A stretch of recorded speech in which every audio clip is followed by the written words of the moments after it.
Saudamos a você com a graça e a paz do Senhor Jesus. Que Deus fale com você nesta ocasião, é o nosso sincero desejo. Te convido a tomar a tua Bíblia em mãos, para que nós possamos estudar juntos a palavra de Deus e também fazer a tua oração particular, para que você possa compreender a revelação que Deus tem para você. Antes de avançarmos, eu queria apresentar um material. Não era até o ideal fazer agora, mas eu tentei fazer um vídeo separado. Infelizmente, nós estamos tendo seguidos problemas de conexão de banda larga, então vou mostrar agora para você. Muita gente manda e-mails para nós, solicitando informações sobre o tempo do fim, perguntando sobre as profecias e mesmo sobre o preparo para o tempo do fim. E nós estivemos trabalhando durante 3 anos para que pudéssemos imprimir este material, este livro aqui, o qual ele trata de todos estes assuntos. Eu acho que, portanto, ele é um livro muito importante. Eu mesmo já li este conteúdo 5 vezes aproximadamente. Para mim fez muito bem e eu acredito que para você também vai fazer. Nós não lançamos o livro porque estamos precisando de dinheiro ou querendo ganhar dinheiro. Na verdade, se fôssemos depender da venda de livros, nem teríamos como estar avançando nesta obra. Então ele serve mais para você mesmo, para você que tem necessidade, porque o conteúdo que está aqui é muito importante. Tenho certeza que você vai ser beneficiado. Vou chegar mais um pouquinho próximo de você, está aqui. Essa é a capa do material. O título chama-se Eventos dos Últimos Dias. Este é o título do livro. São aqui pouco mais de 190 páginas de material extremamente esclarecedor. Você entra em contato conosco, solicita o teu material. Valor, hoje eu vou falar porque não é sábado, R$ 24,90 mais o frete, ok? Você entra em contato por e-mail, nosso e-mail é contato@advertenciafinal.com.br. Se você quiser fazer evangelismo, entregar vários destes livros, portanto, fazer uma compra em quantidade, aí temos um desconto especial. Você liga, aí a gente te informa, tá bom? Fica aqui a informação e a dica para você. Espero que você aproveite e o livro também possa fazer tão bem para você quanto fez para mim. O tema de hoje, meus irmãos, encontra-se no Evangelho de João, capítulo número 3. Evangelho de João, capítulo número 3. E o título da mensagem de hoje é: Quem será condenado? Vou repetir. Quem será condenado? Muitos pensam que já sabem a resposta, mas à luz da Bíblia veremos que não é bem assim. Infelizmente, a grande maioria dos cristãos é ignorante do verdadeiro evangelho. Esta é a razão pela qual se faz necessário nós termos esclarecimento de forma repetitiva. Já são vários sermões tratando do mesmo tema e hoje nós vamos voltar a ele, porém, usando as palavras de Jesus escritas neste evangelho. No capítulo 3, versículo 16, encontramos o versículo que talvez seja o mais conhecido da Bíblia. Diz: porque Deus amou o mundo de tal maneira que deu o seu Filho unigênito para que todo aquele que nele crê não pereça, mas tenha a vida eterna. Porque Deus enviou o seu Filho ao mundo, não para que condenasse o mundo, mas para que o mundo fosse salvo por ele. Quem crê nele não é condenado. Mas quem não crê, já está condenado, porquanto não crê no nome do unigênito Filho de Deus. E a condenação é esta, que a luz veio ao mundo, e os homens amaram mais as trevas do que a luz, porque as suas obras eram más. Porque todo aquele que faz o mal aborrece a luz, e não vem para a luz, para que as suas obras não sejam reprovadas. Mas quem pratica a verdade vem para a luz, a fim de que as suas obras sejam manifestas, porque são feitas em Deus. Irmãos, embora muitos considerem João como aquele que apresentou as verdades mais profundas da palavra de Deus, e isto com razão, é isso mesmo.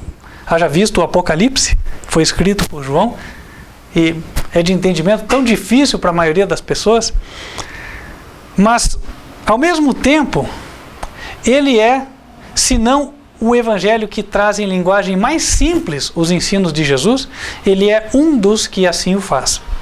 Um dos que trazem a mensagem em linguagem mais simples, mais clara. Mas mesmo assim nós vamos tentar esmiuçar um pouco, se é que podemos melhorar o que está aqui. Mas ajuda, né, a gente parar, fazer cada um meditar numa parte. Em primeiro lugar, Jesus apresentou o amor de Deus. O amor de Deus abrangeu, segundo lemos, todos os pecadores, porque aqui diz, Deus amou o mundo. Quando a Bíblia fala mundo, claro que refere-se ao planeta Terra. Amou todo o nosso mundo de tal maneira que para nós deu o único filho que ele tinha, o único filho gerado dele mesmo. Existe uma diferença entre filhos criados e um filho gerado. Filho criado é semelhante ao bonequinho de barro que a gente modela com a mão, ou a bonequinha Barbie da menininha. Agora, o filho gerado, ele é semelhante àquele que sai de nós. O filho literal.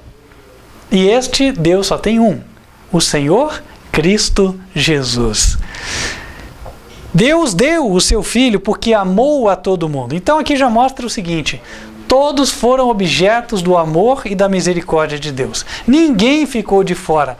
Deus estendeu um guarda-chuva que colocou a sombra sobre todo o planeta Terra, uma sombra contra o calor, por assim dizer, a fim de que todos pudessem estar numa boa condição.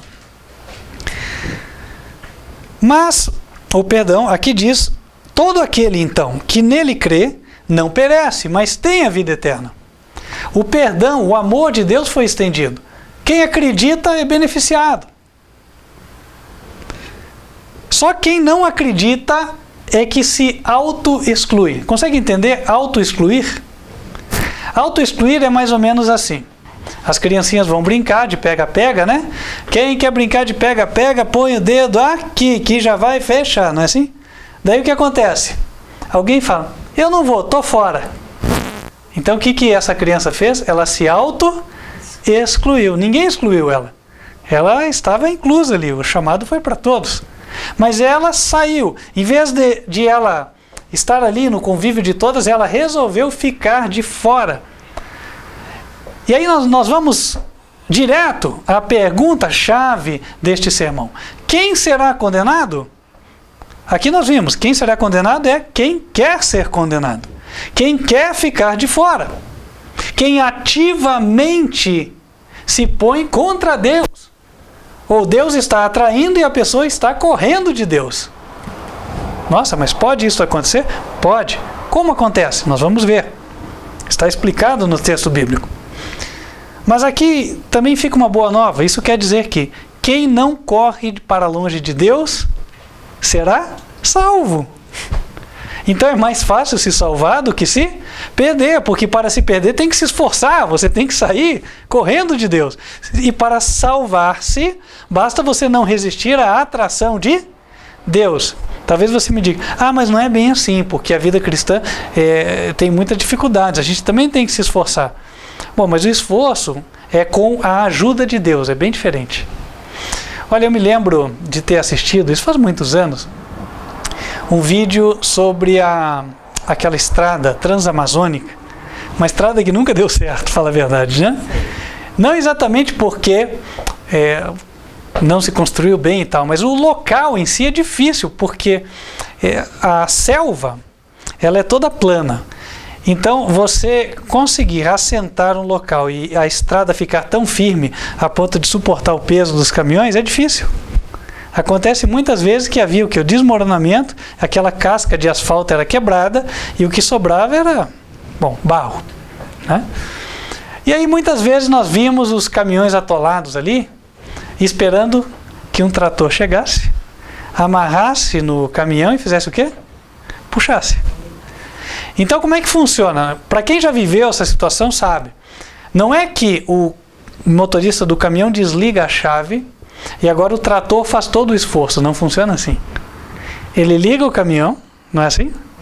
Ele acelera, e enquanto ele acelera, a força combinada do trator mais do caminhão faz com que o caminhão se desloque e avance e saia daquela situação. Então, isto é o equivalente à nossa vida cristã. Nós somos o caminhão atolado. Só que, quando aceitamos a Jesus, nós temos o auxílio do trator. E com o trator, que é Cristo, né, somado aos nossos diligentes esforços, nós sempre venceremos e sairemos do atoleiro do pecado. Amém.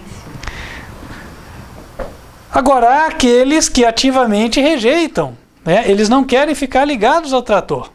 Eles querem desligar o motor do caminhão e ficar ali mesmo. Bom, é uma escolha. Todos são livres para escolher. Mas quem é condenado? Aquele que escolhe ser condenado. Voltamos ao ponto. Avançando. Versículo 17. Por que as coisas são assim? Porque Deus enviou o seu Filho ao mundo, não para que ele condenasse o mundo, mas para que o mundo fosse salvo por ele. O propósito de Jesus vir à Terra não era para que Jesus tivesse autoridade de ser um juiz e condenar a todo mundo. Ora, se o propósito fosse condenar, bastaria Jesus não vir. Já estariam todos condenados, porque todos pecaram. Todos transgrediram os 10 mandamentos da lei de Deus. O pecado é a transgressão da lei. Está lá em 1 João capítulo 3, versículo 4. Portanto, como o salário do pecado é a morte, bastava deixar o homem à sua sorte. Certo? Mas não foi assim. Jesus veio justamente para reverter a sorte do homem e de todo e qualquer homem. Deus enviou o seu Filho ao mundo com o propósito de salvação e não de condenação. Deus enviou e mostra aqui que Deus queria que todo mundo fosse salvo por ele. Há quem pense que Deus só tem interesse nos chamados escolhidos ou nos membros da sua igreja. Mas não é assim. Deus tem interesse em todos. Deus queria que o mundo fosse salvo por meio de Jesus. Deus não queria perder ninguém. Deus não queria que Caim se perdesse. Não queria que Judas se perdesse. Que Pilatos perdesse a sua oportunidade. Cada um desses fez a escolha. Cada um desses ativamente rejeitou o dom da graça do Senhor, da graça de Deus. Rejeitou a salvação. Versículo 18. Quem nele crê, quem crê em Jesus, não é condenado. Mas quem não crê já está condenado. Ele já estava condenado antes de Jesus vir, não é? Então ele permanece condenado. Por quê? Porque ele quis.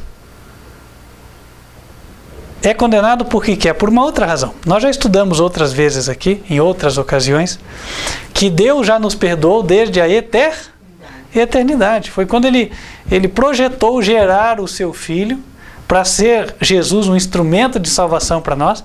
Lá ele já tinha pensado na nossa salvação, no nosso perdão. Então, quando a pessoa hoje rejeita, ele não rejeita só a Deus agora, ele rejeita tudo que Deus fez por ele desde a eternidade. É muita coisa. Quem está condenado, diz no verso 18, não crê no nome do unigênito Filho de Deus. E aqui uma outra confusão que vemos muitas vezes, né? Há quem diga que não crer no nome significa não falar o nome de Jesus em hebraico. Aí eles dizem que o nome é Yehoshua, mas tem variações, né? Alguns dizem Yahushu e assim vai. Cada um acha que pronuncia de um jeito. Verdade é que a língua hebraica, na época de Jesus, ela era uma língua chamada consonantal, quer dizer, só tinha consoantes. Então, hoje, não se sabe com precisão como se pronunciavam nem os nomes, nem as palavras. É mais ou menos como aqui no Brasil, você vê as variações das palavras, né? Há quem diga carro, mas se você for ali para o oeste de Santa Catarina, como é que eles falam? Caro. Por quê? Colônia italiana, eles vêm, né? Falam caro. Já não falam o RR como nós falamos, carro. E assim vai. E a pronúncia das vogais, ela também se altera. Isso se vê muito facilmente no inglês, né? Principalmente a diferença entre o inglês americano e o inglês australiano. Você vê que as vogais se pronunciam de forma diferente. O inglês sul-africano também, ele não se pronunciam todas as vogais de palavras da mesma forma, com a mesma fonética que se pronuncia nos Estados Unidos. Então, meus irmãos, aqui nós não podemos dizer, a pronúncia era essa ou era aquela. Isso aí é como dar um tiro no escuro ou tentar pela sorte achar alguma coisa.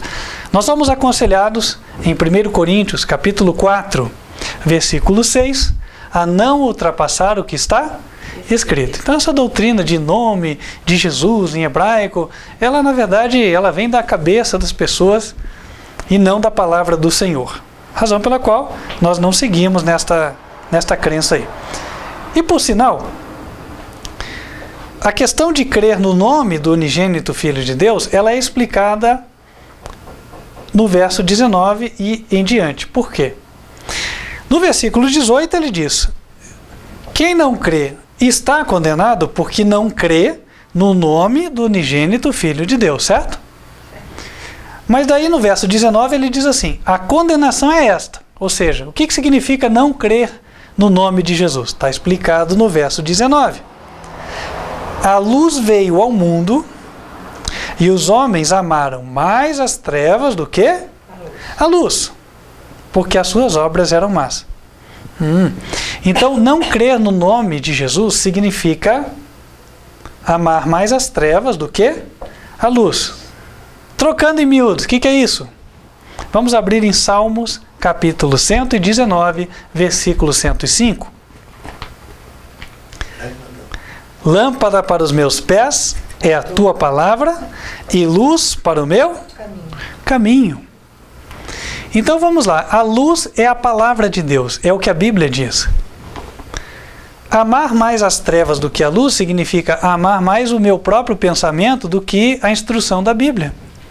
Amar mais fazer a minha vontade do que a vontade de Deus, explicada nos mandamentos, não é verdade? Então, não crer no nome de Jesus significa não crer na autoridade da palavra de Deus sobre a minha vida. Não querer obedecer. Aquele que crê no nome de Jesus significa que ele crê na palavra de Deus, que ele obedece à palavra. O nome de Jesus tem a ver com a sua palavra. Esta é a luz. E Jesus mesmo, de sua própria boca, fala isso mais na frente no Evangelho de João. Abram comigo no capítulo 12 de João, Evangelho de João, capítulo 12.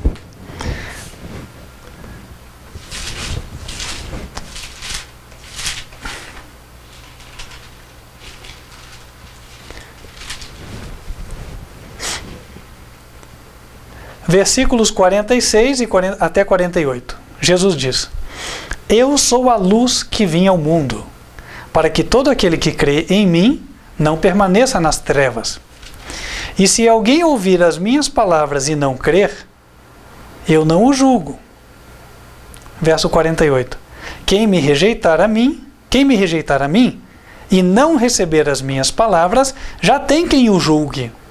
A palavra que tenho pregado, essa o há de julgar no último dia.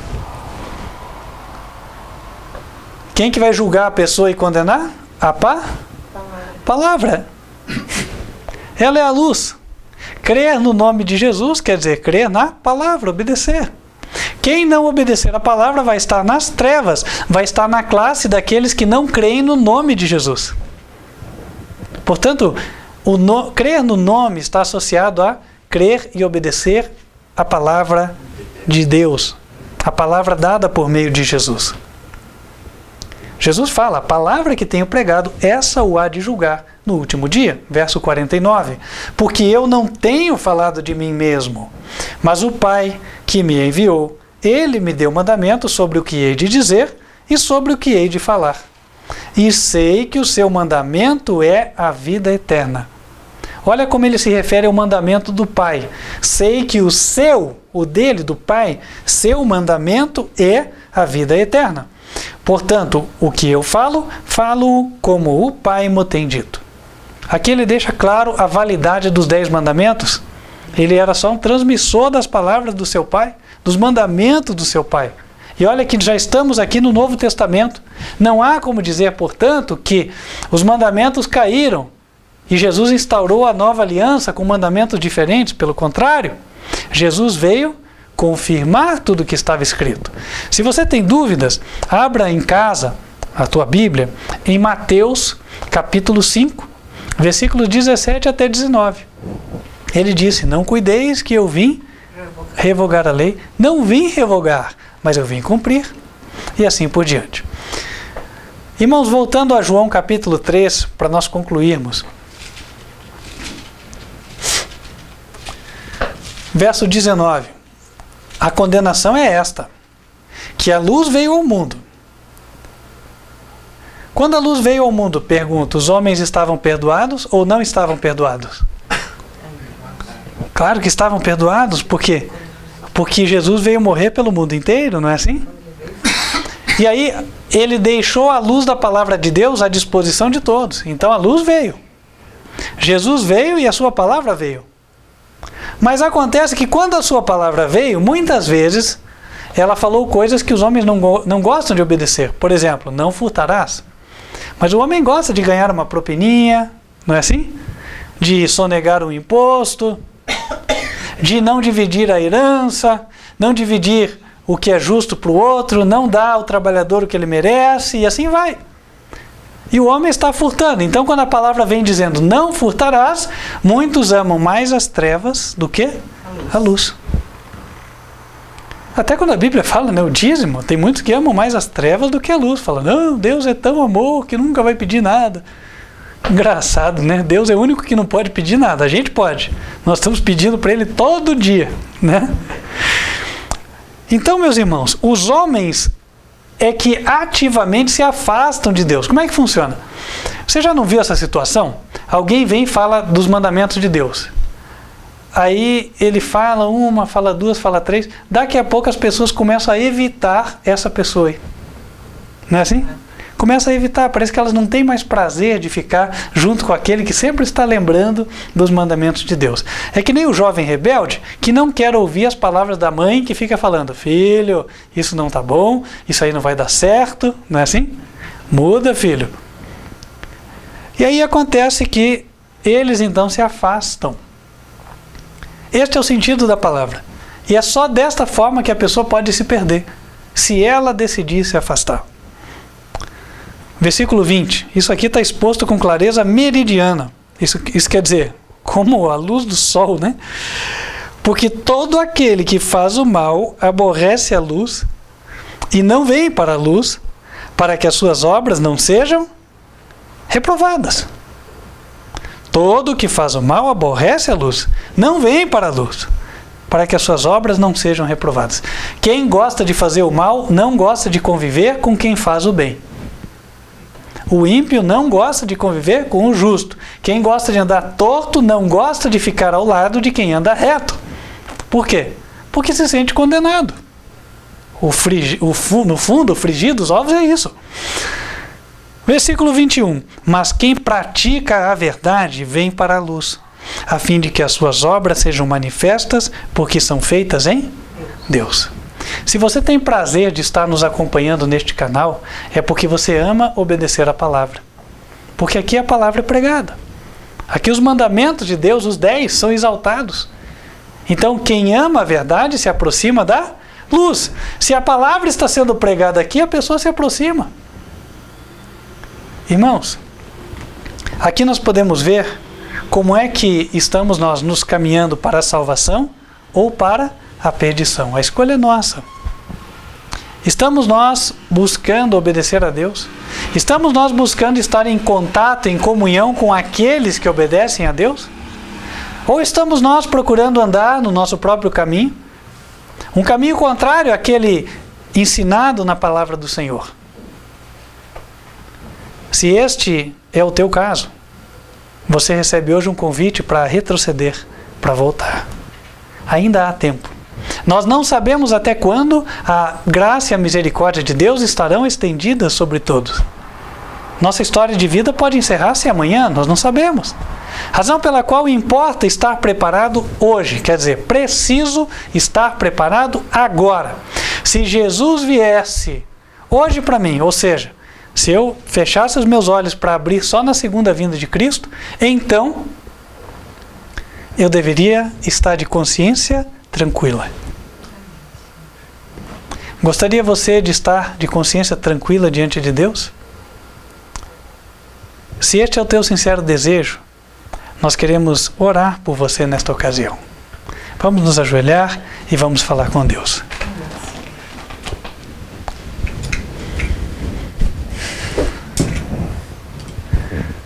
Senhor nosso Deus, que nos altos céus habitas, queremos pedir a Deus que, por meio da Tua palavra, dos Teus ensinos, o Senhor nos dirija todos os dias pelo caminho da vida eterna. Ajuda-nos a não sermos rebeldes, a não recusarmos obediência à Tua palavra.